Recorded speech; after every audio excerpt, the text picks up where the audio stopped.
बजे के लिए इंतजार में रखा। तब्दीली का मामला कब तक चलता रहेगा? ये पेटेंटली एक अनलॉफुल और इलीगल ऑर्डर पास हुआ है। जिस कमेटी ने जिस दिन ये ऑर्डर पास किया वो उस दिन पहली बात तो डिफंक्ट हो चुकी थी। देखें, वकला कम्युनिटी के साथ हमारी कभी भी जो है वो किसी तरह की कोई लड़ाई नहीं है। उसमें बाकायदा तौर पे जो है वो ना सिर्फ रजब भट्ट और नानी वाला बल्कि हमारी जो कराची ऑफिस की टीम थी उसको भी हरास किया गया था।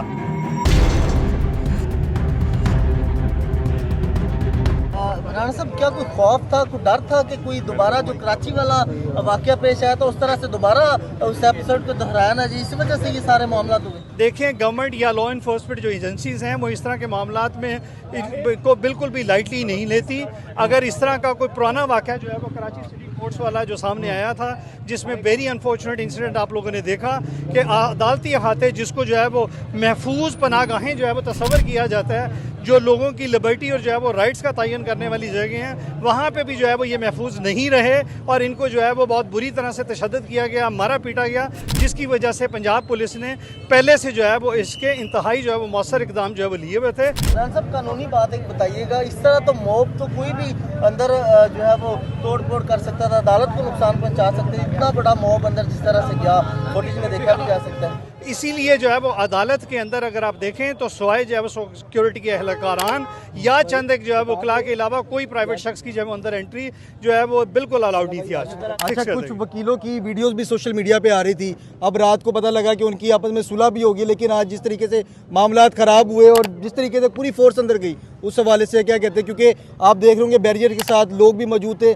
अल्लाह ना करे कोई ऐसा वाकया पेश आ जाता कि वहाँ ऊपर से लोग नीचे की तरफ गिर जाते हैं। देखें, आज के मामले के अंदर किसी भी तरह का कोई ऐसा जो है वो सिक्योरिटी रिस्क नज़र नहीं आया। उसकी वजह यह है कि जो पुलिस एहलकारान थे, जो सिक्योरिटी एहलकारान थे, उन्होंने इंतहाई मौसर जो है वो स्ट्रेटजी और जो उनकी अपनी एक इसको महफूज बनाने के लिए जगह को एक अपनी तरतीब थी वो उन्होंने मुरतब दिए रखी और इंतहाई जो है वो ऐसा तरीके से वो इन दोनों को अंदर ले भी गए और अदालत में पेशी अटेंड करवाने के बाद उन्होंने कोर्ट तक वापस उनकी गाड़ी तक फिर छोड़ भी दिया।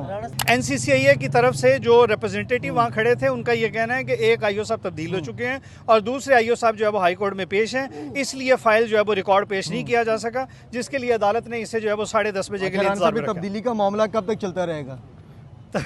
अच्छा राणा साहब, एक चीज़ बताइएगा कि आपका वकालतनामा जो है वो जमा करवाया गया था अभी जब से मियां अली साहब का लाइसेंस कैंसिल हुआ है, तो रजब भट्ट को, नदीम नानी वाला को हर जगह पे हर अदालत के अंदर आप रिप्रेजेंट करेंगे? देखें, हमारे ऑफिस के अंदर हम कोई जो है वो 4 दर्जन से ज़्यादा लोग जो है वो लाहौर ऑफिस में काम करते हैं और हमारे पाफ अटर्नी पे कोई 1-1.5 दर्जन जो है वो बैरिस्टर्स और जो है वो वकला के नाम जो है वो हैं जो इसको रिप्रेजेंट करने की उतनी अहलियत और जो है वो काबिलियत रखते हैं। क्या आज बैरिस्टर मियां अली शफाक का लाइसेंस जो है बहाल हो जाएगा? बिल्कुल जो है वो हमें बहुत सारी उम्मीद है। उसकी वजह यह है कि ये पेटेंटली एक अनलॉफुल और इलीगल ऑर्डर पास हुआ है। जिस कमेटी ने जिस दिन ये ऑर्डर पास किया वो उस दिन पहली बात तो डिफंक्ट हो चुकी थी। दूसरा, एग्जीक्यूटिव कमेटी के पास कोई ऐसा इख्तियार जो है वो मौजूद नहीं है कि वो ऐसी कोई सस्पेंशन का ऑर्डर पास करे। देखें, तो पंजाब बार काउंसिल में 2 ही तरह की जो है वो कमेटीज़ हैं जो वकला के ऊपर जो है वो जुरिस्डिक्शन जो है वो अपनी एंटरटेन करती हैं।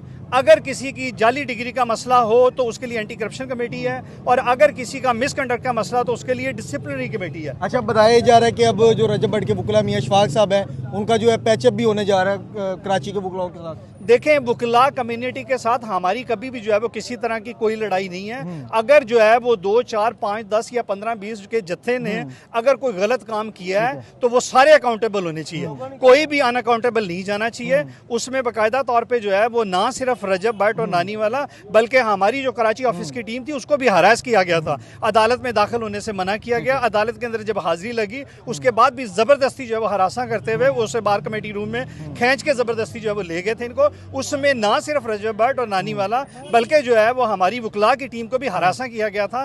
तो बिल्कुल हमारा उतना ही इख्तियार है जितना जो है रजब भट्ट और नानी वाला का इख्तियार था उसको कंप्लेंट दर्ज करवाने का, और वैसे भी इन्फॉर्मेंट कोई भी हो सकता है। तो इन कानून के अंदर ये एक इस्तिलाह दी है, अगर आप FIR के अंदर वो कॉलम पढ़ें तो उसके अंदर लिखा होता है नाम व सकूनत इतला दहिंदा व मुस्तगीस। तो इतला दहिंदा कोई भी हो सकता है और अगर कोई अग्रीव्ड है तो वो बिल्कुल जब उसे विक्टिम के तौर पर ट्रीट किया जाता है। आज मियां शफाक साहब ने अपने जूनियर राणा साहब को यहाँ पे भेजा तो जब हमने उनसे गुफ्तगू की उन्होंने ये कहा कि अभी रजब भट्ट साहब को बेल तो मिल गई है, लेकिन आगे केस जिस तरफ भी जाएगा हम आपको साथ साथ अपडेट करते रहेंगे। बाकी पंजाब पुलिस की अगर बात करें, जिस तरीके से यहाँ पे भारी नफरी मौजूद थी, SHO DSP समेत SHO साहब और मुतलका थाने के यहाँ पे कांस्टेबल्स भी यहाँ पे मौजूद थे और रजब भट्ट को जिस तरीके से पेश किया गया तमाम तर जो है हमने आपके सामने रखी। यहाँ पे पंजाब पुलिस ने एक अहम किरदार अदा किया। जिस तरीके से कराची में मामला संगीन हुए, यहाँ पे मामला जो है इजीली अंदर जाते हैं। रजब भट्ट साहब उनकी कमरा अदालत में पेशी होती है और तकरीबन 2 मिनट बाद पंजाब पुलिस अपनी ज़ेरे निगरानी रजब भट्ट को उनकी गाड़ी में